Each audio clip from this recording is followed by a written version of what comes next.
안녕하세요. 종로 YBM에서 원펀치 토플을 강의하고 있는 강사 영말입니다.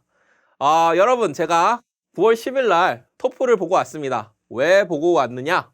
라이팅 최신 유형을 직접 경험하고자, 그 테스팅 인바이러먼트에서 경험하고자 갔다 왔는데 그것에 대한 따끈따끈한 후기 여러분과 함께 하겠습니다. 그럼 같이 가볼까요? 자, 일단 리딩은 전체적으로 무난했습니다. 전체적으로 무난했고 확실히 지문이 3개에서 이번 최신 유형으로 넘어오면서 2개로 줄었잖아요. 2개로 줄었으니까 체력적인 안배면에서 봤을 때 좀 여유가 있더라고요. 체력적으로 봤을 때 여유가 있어서 끝까지 집중을 해서 풀 수 있었다. 봅시다. 센텐스 심플리케이션하고 서머리 둘 다 그렇게 문제가 있었던 건 아니었어요. 네. 어렵지 않게 풀 수 있었던 문제입니다. 저랑 같이 공부를 하신 분들이라면은 어렵지 않게 풀 수 있었고요. 다만 이제 팩트 앤 네거티브 팩트 문제에 들어갔을 때 일단 패러프레이징이 조금 어렵게 됐었던 부분이 있었고요. 그리고 키워드를 이제 찾는 부분에서 조금 어려웠어요. 키워드 찾는 게. 제가 이제 포커스하고 싶은 부분은 보캐블러리인데 총 3문제가 나왔어요. 총 3문제. 그중에 이제 2문제 enigmatic, mere 이거는 그 단어 뜻만 알아도 바로바로 풀 수 있는 그런 문제였어요. 근데 이 formidable 같은 경우에는 한국말로 하면은 가공할 어마어마한 이란 뜻인데 그게 scholars 앞에 나왔단 말입니다. 보기에 보면은 요 가공할 어마어마한이랑 이렇게 매칭이 되는 그런 보기가 없었어요. 그래서 살짝 멘붕이 왔을 수도 있는데 이럴 때는 당황하지 않고 바로 본문으로 가서 얘를 찾는 겁니다. 얘를 찾고 얘가 어떤 식으로 쓰였는지 그 컨텍스트를 확인하는 거예요. 이번에 시험을 보신 분들은 알겠지만 formidable이 네게티브하게 쓰지는 않았어요. 네, 부정적으로 쓰이지는 않았다는 뜻입니다.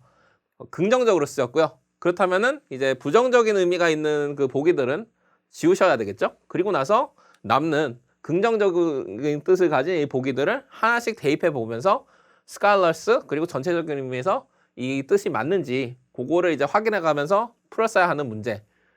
다른 보캐블러리 문제랑 다르게 15초 컷이 아니라 조금 더 그 시간을 들여야 하는 그런 문제였다라고 말씀드릴 수 있고요.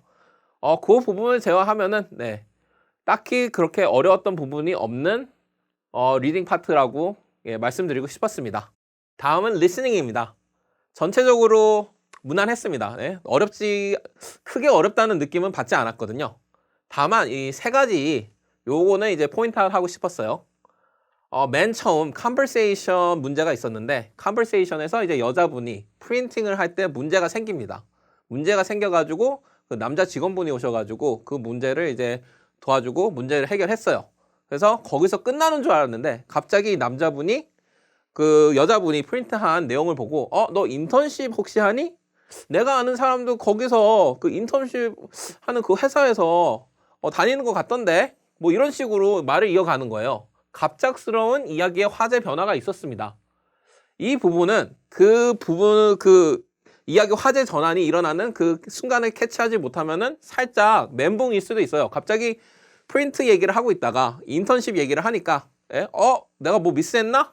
이런 생각이 들 수 있는 거죠. 하지만 애초에 pay attention 하면서 그 conversation을 듣고 있었으면은 그럴 일이 없죠.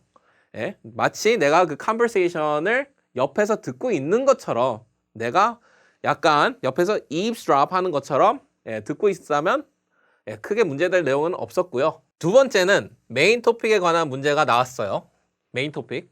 제가 여러분한테 문제를 푸는 방식으로 소거법을 항상 추천하잖아요. 저도 소거법으로 틀린 거는 이제 지우고 이제 그중에 말이 되다시피 한 것만 이제 남기고 풀었는데 2개가 남는 거예요. 그런데 2개 중에 2개가 남으니까 뭐를 골라야 될지 살짝 고민을 했어요. 한 1초 정도. 근데 보니까 하나는 핵심 키워드인 hydrogen tree가 있었고 다른 하나는 그 핵심 키워드가 없었습니다.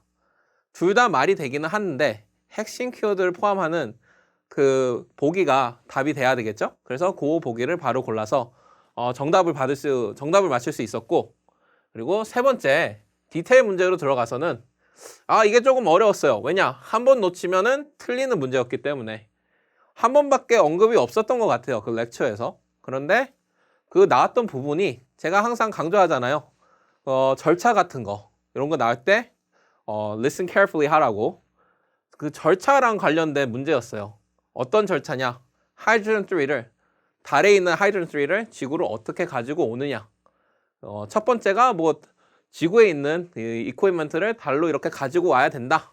예? 여기서부터 이제 알람이 울려야죠. 아, 이거는 써야 되는구나. 이거는 중요한 인포메이션이구나 라는 거를 이제 알람이 이제 울리면은 거기에 집중해서 그 모든 절차들을 노트를 해야 되는 겁니다. 만약에 그걸 하셨으면은 어려워도 살짝 난이도가 있어도 틀리지 않고 문제를 푸실 수 있었다.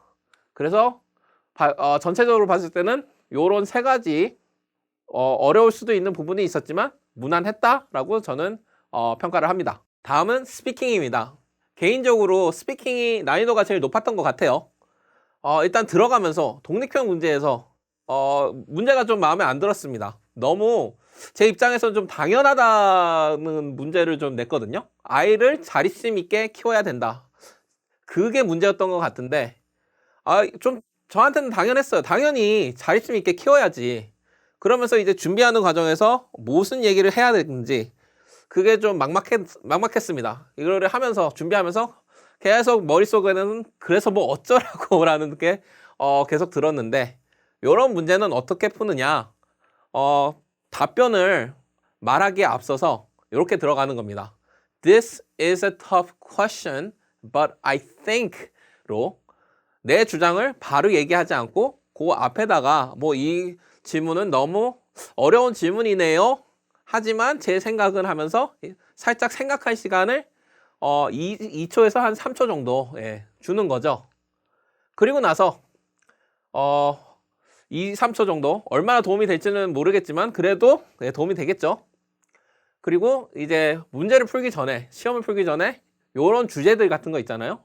이런 거를 더 많이 접해야 되는 거죠. 그러면서 내가 이런 주제를 맞닥뜨렸을 때 시험장에서 맞닥뜨렸을 때 어떠한 식으로 풀겠다라는 플랜을 가지고 들어갔다면 좀 더 수월하게 풀 수 있지 않았을까 생각이 들었던 독립형 1번 문제였고요. 2번 문제 통합형 캠퍼스 문제에서는 약간 커브볼이 들어오는 느낌을 받았어요. 왜 커브볼이 들어왔냐? 일단은 그 지문에서는 읽기 지문에서는 그 대학교 건물에다가 옥상에다가 태양열 발전을 짓는데요. 그래서 이제 학생들 이제 대화를 들어보니까 대부분 찬성하는 거예요. 대부분 찬성을 하는데 끝에 가서 근데 거기 노을 명소인데 하면서 약간 아쉬움을 표출하더라고요. 그 첫 번째 부분만 듣고 얘네들은 찬성한다라고만 하면은 감점 요인이 되는 거죠. 왜냐하면 끝에 걔네들 노을 하는 게 좀 약간 좀 disappointed 된 거죠. 그 부분 mixed reaction 즉 완전한 찬성은 아니고 살짝 아쉬운 부분도 있다라는 거를 언급해 줌으로써 모든 그 conversation을 summary 하는 겁니다. 그 부분만 잘 캐치해가지고 말씀하셨으면은 스피킹도 뭐 무난했을 거라고 생각하는데 살짝 저한테는 이번 토플에 있어서 좀 복병이 아니었나라는 생각이 들었습니다. 자, 마지막으로 라이팅 문제에 대한 이제 제 후기를 말씀드리겠습니다. 전체적으로 무난했다고 생각이 듭니다. 무난했던 이유가 첫 번째 통합형 문제에서 엘리자베이선 플레이하우스 디자인에 관한 내용이 나왔는데 그 읽기 지문에서 이거에 대한 이제 세 가지 가설을 얘기를 합니다. 그리고 나서 렉처에서 이 세 가지 가설을 반박하는 그런 류의 이제 질문이 나왔어요. 아주 전형적인 질문이죠. 전형적인 질문이라면은 우리가 가지고 있는 템플릿을 이제 사용하면은 이제 어려움 없이 풀 수 있는 그런 문제라고 생각이 들고요. 따라서 크게 문제가 안 됐다. 통합형 문제는. 마지막으로 토론형. 토론형 이번에 새로 추가된 유형이죠. 전체적인 난이도는 그렇게 어렵지는 않았어요. 제가 느꼈을 때는. 질문이 뭐가 나왔느냐 하면은 티처 셀러리에 돈을 더 투자하느냐 아니면은 학생들 그 learning environment에 필요한 그런 장비들에 들어가는 그 돈을 더 이제 투자하느냐 이거 둘 중에 고르는 문제였는데 그 A냐 B냐 A or B 퀘션이었죠. 학생 한 명은 이제 티처 셀러리를 골랐고 그리고 다른 학생은 이제 이퀴프먼트를 골랐습니다. 저는 이제 티처 셀러리를 골라서 그 티처 셀러리를 이제 서포트하는 다른 학생의 글을 제 글에다가 녹아서 그거를 이제 근거 삼아서 글을 썼는데 쓰다 보니까 조금 남더라고요. 그래서 어떻게 했느냐? 이코인먼트, 그러니까 제가 그 주장하는 바와 반대쪽 의견을 가지고 있는 학생의 글을 이제 반박하는 글을 썼습니다. 그 글에서 그 학생이 말하기를 teacher salary가 높다. 그래서 저는 그거는 잘못된 얘기다. 예? 상대적으로 다른 이제 프로페셔널에 비교해 보면 높은 건 아니다.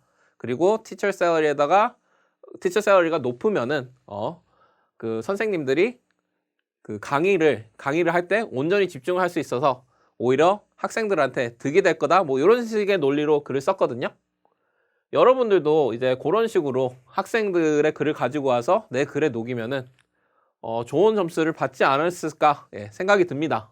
그리고 끝에 가서 30초나 1분 정도 투자해서 스펠링이라든지 아니면 되게 심플한 grammar mistake 같은 거 이런 거를 고치는 시간을 가지시면은 괜히 아는 건데 틀려서 점수가 이제 까지는 그런 불상사를 피할 수 있겠죠. 자, 이렇게 해서 이번에 제가 본 토플 후기를 끝마쳤는데요.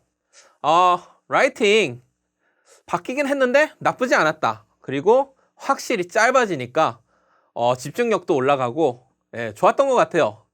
시험이 짧아졌다는 거는 정말 좋은 것 같습니다. 오히려 바뀐 라이팅보다 저한테는 이제 복병, 스피킹, 아무런 이제 체인지가 없었던 스피킹이 복병이었다. 여러분도 이제 토플을 공부하실 때 막 바뀌었는데 이거 어떻게 준비하지 이런 걱정을 하시지 마시고 오히려 이제 하시던 대로 계속 공부하시면서 준비하시면은 좋은 점수를 받을 수 있지 않을까 생각이 듭니다. 지금까지 YBM 종로 원펀치 토플의 영말이었습니다. 감사합니다.